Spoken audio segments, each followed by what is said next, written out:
Olá, meus amigos e amigas. Eu me chamo Leandro Frota, sou conselheiro da OAB do Rio de Janeiro, na gestão da Ana Tereza Basílio. Hoje nós estamos no podcast da Diretoria de Mudanças Climáticas, da nossa diretora Monique Frota, e eu estou aqui com meu amigo Frazão, e nós vamos discutir um tema interessantíssimo de emergência climática. Fala aí, Frazão. Olá a todos e a todas que assistem o podcast Pela Ordem. Eu sou Alexandre Frazão, sou advogado, integro a Diretoria de Mudanças Climáticas, dirigida pela doutora Monique Frota e na gestão da doutora Ana Tereza Basílio. E a gente está aqui com o André Tovar. O André é procurador da UERJ, especializado em direito ambiental, e tem um projeto, Scorus, que é um projeto que calcula a pegada de carbono das pessoas físicas.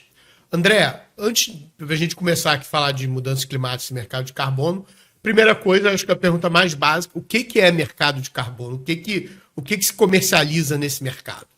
Se ele existe mesmo, né? Desculpa até te cortar, né? Porque se ele é fake, se ele não é fake, todo mundo fala assim, mercado de carbono, mas, cara, o que é o mercado de carbono? Bom, primeiro, bom dia, boa tarde, boa noite, obrigado pelo convite, quero parabenizar a OAB por ter uma diretoria de mudanças climáticas, abrir o espaço, meus amigos Frazão e Leandro.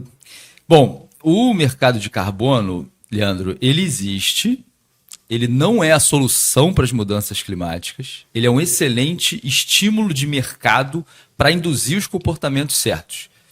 O mercado de carbono enfrenta muitas críticas hoje, sobretudo por conta das suas dificuldades de garantir o valor do crédito de carbono, de certificar esse crédito de carbono e de promover esse sistema, essa dinâmica de trocas em torno do crédito de carbono, que nada mais é do que a mensuração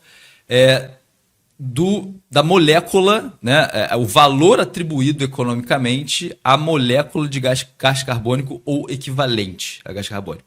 Então, ele parte dessa premissa de que a nossa economia precisa internalizar a externalidade, ou seja, precisa precificar, colocar um preço, um valor nas emissões de gás estufa, na poluição. Por quê?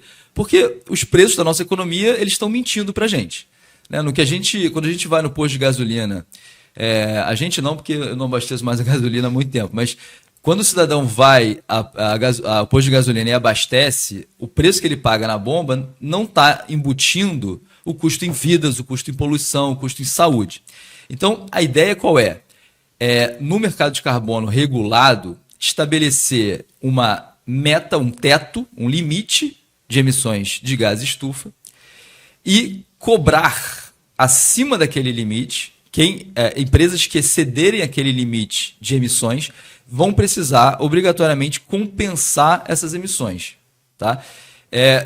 Como compensar? Pagando para organizações e projetos que estejam ou capturando carbono da atmosfera ou evitando novas emissões. Então, qual é a ideia? Que para mim é muito boa. Onerar as atividades poluidoras, onerar as emissões de gás estufa e premiar e estimular quem está reflorestando, quem está praticando agroecologia, quem está praticando restauração florestal, compostagem e essas atividades que evitam novas emissões. Tá? Então, o mercado de carbono é uma excelente sacada para promover a transformação econômica, mas ele não é a solução. A gente não pode apostar todas as fichas no mercado de carbono. E assim, você falou que o mercado regulado, né? Tem outro mercado? Sim, tem um mercado voluntário, né? Isso. Que, na verdade, seria melhor chamar de mercado regulado e mercado não regulado. Né? Uhum. Ou melhor, mercado voluntário e mercado obrigatório, tá? Digamos assim, porque, inclusive, as críticas a essa dinâmica, né? Elas partem um pouco dessa visão de que, então, quem tem condição de pagar, né? As grandes empresas, os grandes emissores têm condição de pagar mais do que os pequenos, então é uma licença para poluir. Né? E não é isso. E o nosso projeto, ele parte dessa percepção de que essa é uma grande ideia, mas que precisa alcançar a base da pirâmide social, que são os cidadãos. Né? Porque o mercado de carbono está projetado para empresas, países e eventos. Ele não alcança pessoas físicas. Interessante isso, viu? Então, ou seja, a pessoa física, ela acaba não tendo o estímulo, muitas vezes, né? Não tendo o incentivo financeiro para adotar comportamentos sustentáveis e regenerativos. Ela fica carente, né? Se não é uma pessoa com consciência ambiental, com a dimensão da urgência e da magnitude da crise climática, ela às vezes fica... ser sustentável é caro, a opção vegetariana pode ser mais cara, eu não tenho condição de botar placa solar, embora seja mais barato, né? É só o impulso inicial que é mais caro.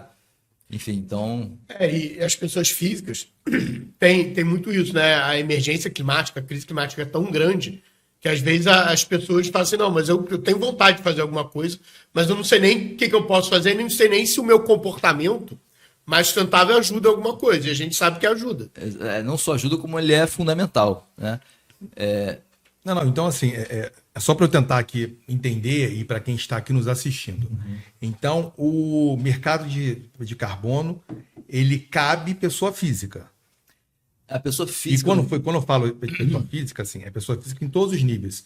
Ou só os super ricos, ou aquela pessoa que ela quer começar a investir, ou aquela pessoa que ela está iniciando, por exemplo, um modo de vida mais sustentável, ela quer uma nova forma de repente, sair daquela forma usual, que é mais difundida, de, por exemplo, combate às mudanças climáticas. Se esse mercado ele atinge o cidadão comum, que é o que você falou, né? Que Sim. a tua proposta é para o cidadão. Sim, sim. Hoje, no Brasil, porque a gente tem o mercado regulado brasileiro acabou de ser criado, né, legalmente, com a Lei 15.042 do final de 2024, e na legislação brasileira a gente vai passar a ter um limite, né, que se não me engano está em 45 mil toneladas de CO2 equivalente por ano. E esse é um mercado regulado, por lei, obrigatório. Tá? Existe um mercado voluntário em que empresas podem voluntariamente participar para se postar no mercado, se postar perante a sua clientela como uma empresa preocupada com a emergência climática. Basicamente isso. Ela não tem... e tem essas trocas financeiras que eu mencionei. Mas o cidadão hoje ele pode, como investimento, comprar um crédito de carbono. Tá? Legal. Ele pode, de uma determinada empresa, de um determinado projeto, ele pode ser um comprador de crédito de carbono. Mas ele não pode ser um vendedor de crédito de carbono. Ou seja, ele não pode, com seus comportamentos,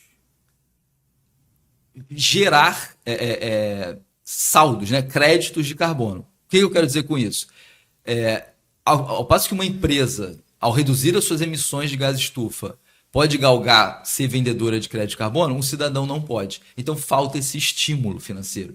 E para mim, a gente precisa, né, como sociedade, como civilização, mudar drasticamente o nosso mindset, né? E eu estou falando de consumismo, eu estou falando de reduzir consumo de gasolina, de plástico, de carne vermelha. É disso mesmo que eu estou falando, né? De redução de pegada de carbono, não como uma forma de... esse alcance ele não se limita à esfera do indivíduo. Esses comportamentos eles mandam recados para o mercado, né? E eles promovem uma espécie de autoletramento do indivíduo. O indivíduo vai entendendo o que ele pode fazer e passa a ser um vetor de demanda, né? E um vetor de cobrança de política pública também.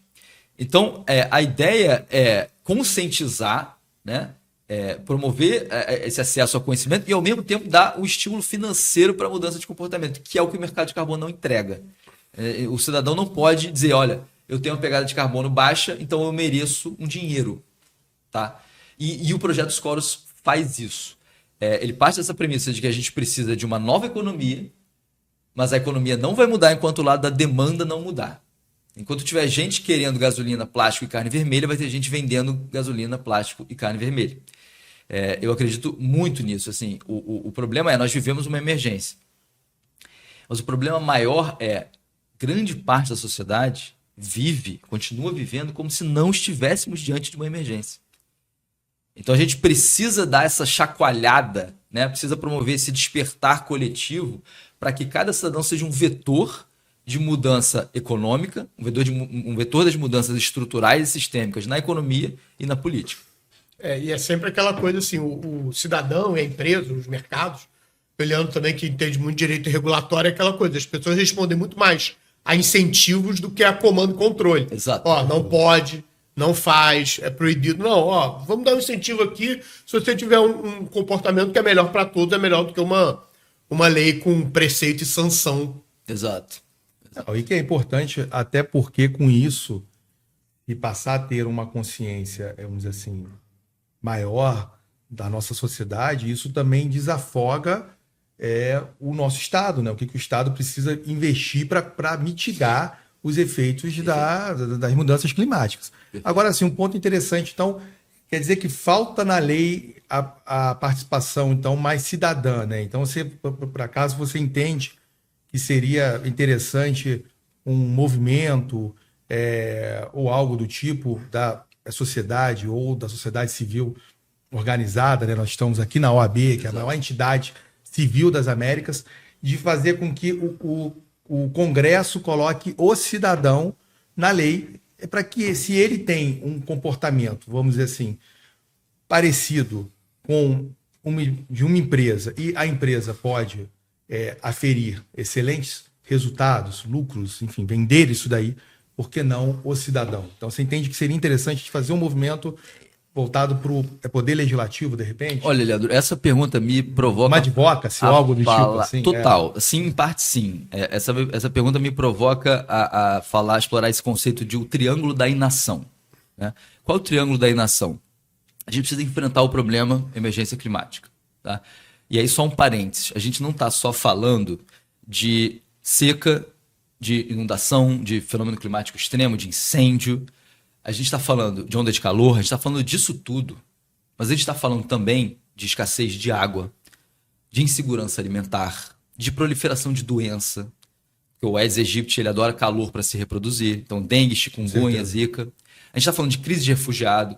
Então, a gente está falando, literalmente, do colapso civilizatório. Né? Essa é a ameaça, isso não é exagero, isso é ciência. É aquela coisa, né? A Terra vai ficar bem, agora o nosso modo de vida não vai se manter por mais muito tempo. Exato. Seremos expelidos. Exatamente. Então, a gente está vivendo hoje sob a maior temperatura média global que qualquer ser humano, qualquer homo sapiens jamais viveu e com a maior concentração de gás estufa que qualquer ser humano jamais presenciou.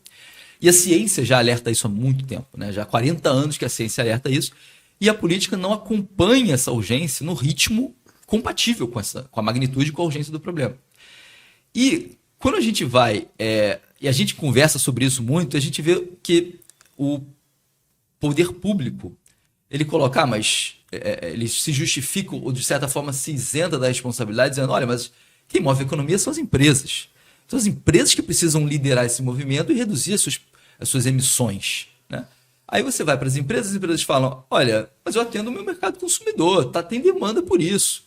Então eu tenho que vender, eu tenho que dar lucro para o acionista. Aí você vai para o cidadão fala, olha, isso é um problema estrutural, eu não tenho como fazer nada sozinho. Desligar a torneira, tomar um banho menor não vai mudar nada, porque as empresas poluem e o governo não faz nada.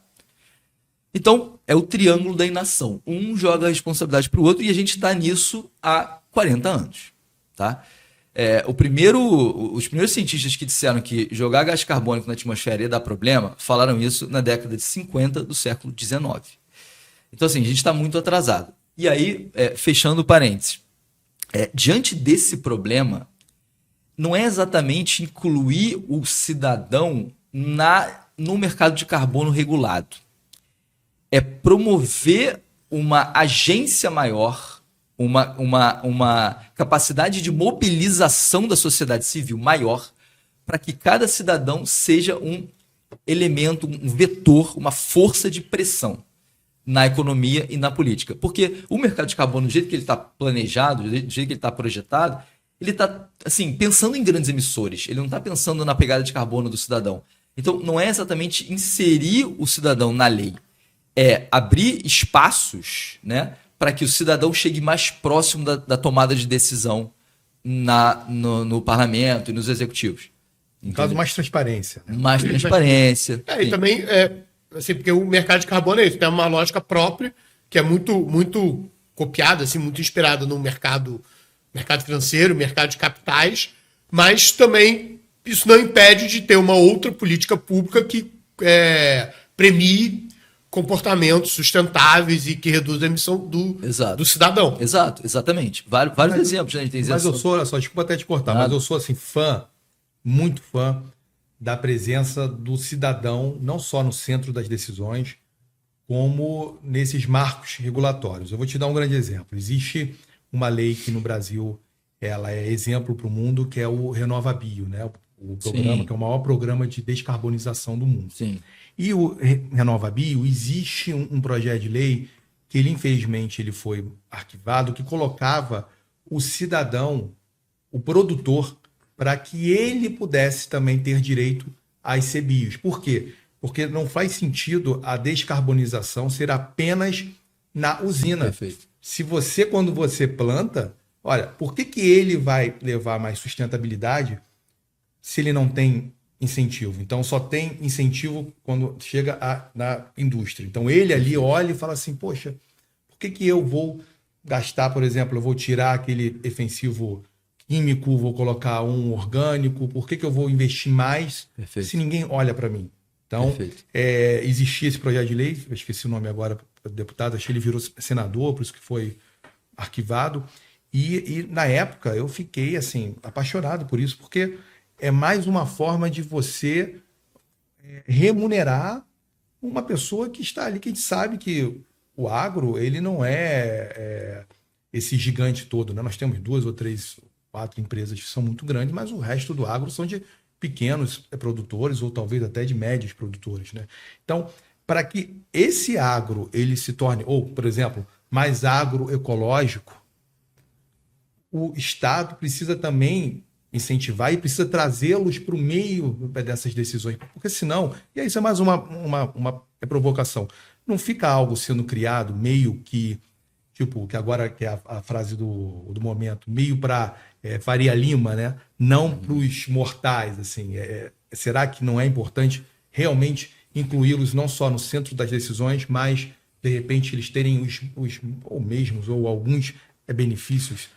Eu concordo plenamente, Leandro. Só para te dar um dado, hoje o mundo, a economia global, ela dá 5 trilhões de dólares de incentivo fiscal para a indústria do petróleo. Isso é mais do que o mundo investe em educação. Então a gente está financiando o que vai causar um colapso social e deixando de investir na solução de base, que é a educação. Então, a dinâmica de incentivos está errada. Sem dúvida que a gente precisa de fortalecimentos via políticas fiscais, né, via políticas de facilitação para pequenos negócios. E na agroecologia, então, assim, de uma importância absurda.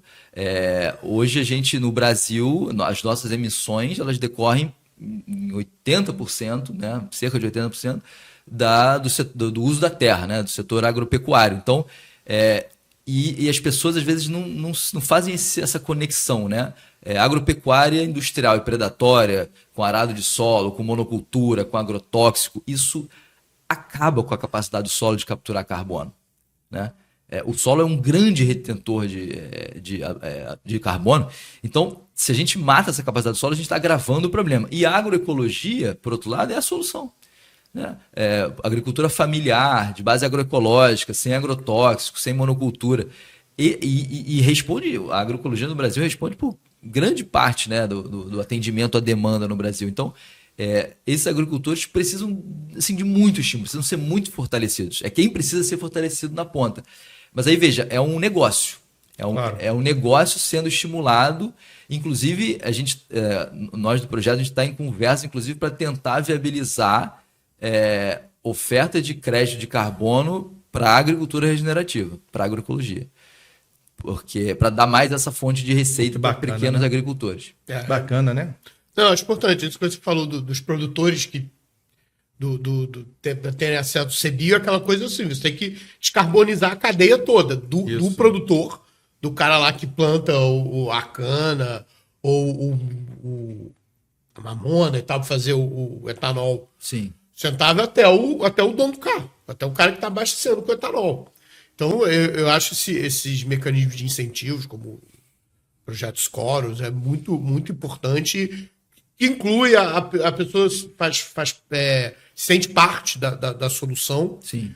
E eu acho que essas políticas públicas deviam caminhar nesse sentido, de incluir não só o mercado de carbono regulado ou voluntário, ele vai existir, ele é importante que ele exista. Sim.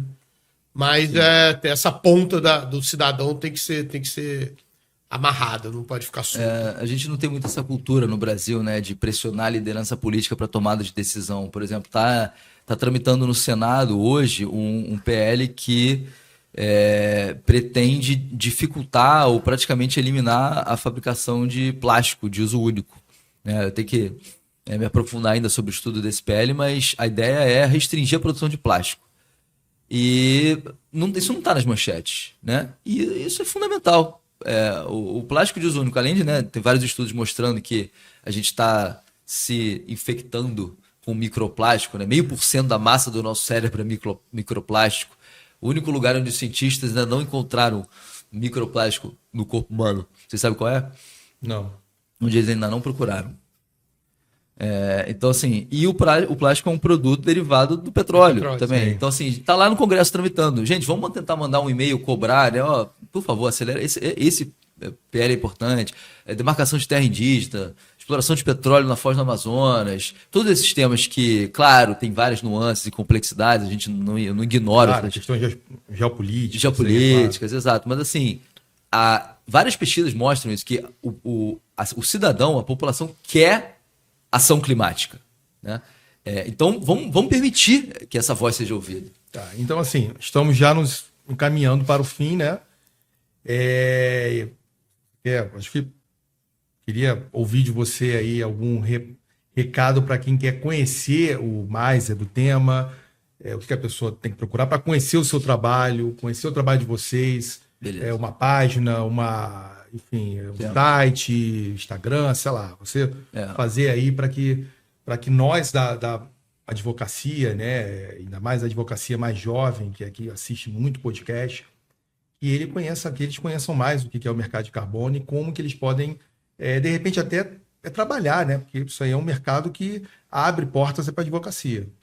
Sim, não, o mercado de carbono é um grande nicho de atuação para o profissional do direito, né? Está começando, tende a ter um crescimento, assim, a meu ver, muito forte nos próximos anos.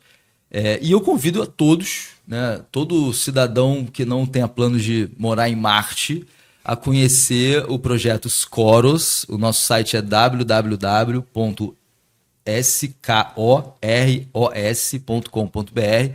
A gente recém inaugurou um Instagram também, @Projeto Scoros. E o projeto é um chamado à ação climática, né? A gente montou uma grande coalizão de pessoas conscientes, né? De pessoas que querem ser parte da solução. A gente faz essa mensuração individual da pegada de carbono. Então, cada cidadão pode conhecer o que os seus comportamentos, como eles se traduzem nas emissões de gases de efeito estufa, conhecer as alternativas, reduzir, e a gente aplica essa lógica do mercado de carbono entre empresas para uma dinâmica de pessoas físicas. Então a gente dá prêmios em dinheiro, um projeto totalmente sem fins lucrativos. Nós somos uma coalizão, um movimento. A gente dá prêmios em dinheiro para as pessoas que tiverem os comportamentos de menor pegada de carbono, mais sustentáveis. E metade do valor arrecadado a gente destina para ONGs, projetos que estejam nessas frentes de batalha da descarbonização, contra as mudanças climáticas. Então, quem está praticando reflorestamento, restauração florestal, agroecologia, consumo consciente, compostagem, transição energética e por aí vai. Estão todos convidados a conhecer. Coisa boa. Vai, se despede aí do pessoal. Eu queria dizer que o Projeto Scoros é aberto a todos e que muda e muda rápido. Eu estou lá há 2 meses e já mudou muita coisa na minha casa. Uma das coisas que eu vim para cá da minha casa até aqui onde a gente está gravando, num aplicativo elétrico. Já diminuiu minha pegada. Então é isso, e queria convidar todos também a conhecerem a nossa diretoria de mudanças climáticas, da OAB, os nossos eventos. A gente tem um Instagram. E é isso. Obrigado, André. Obrigado, Leandro. Foi ótimo o nosso papo. Obrigadão. Um abraço. Valeu, gente. Obrigado, hein? Até logo.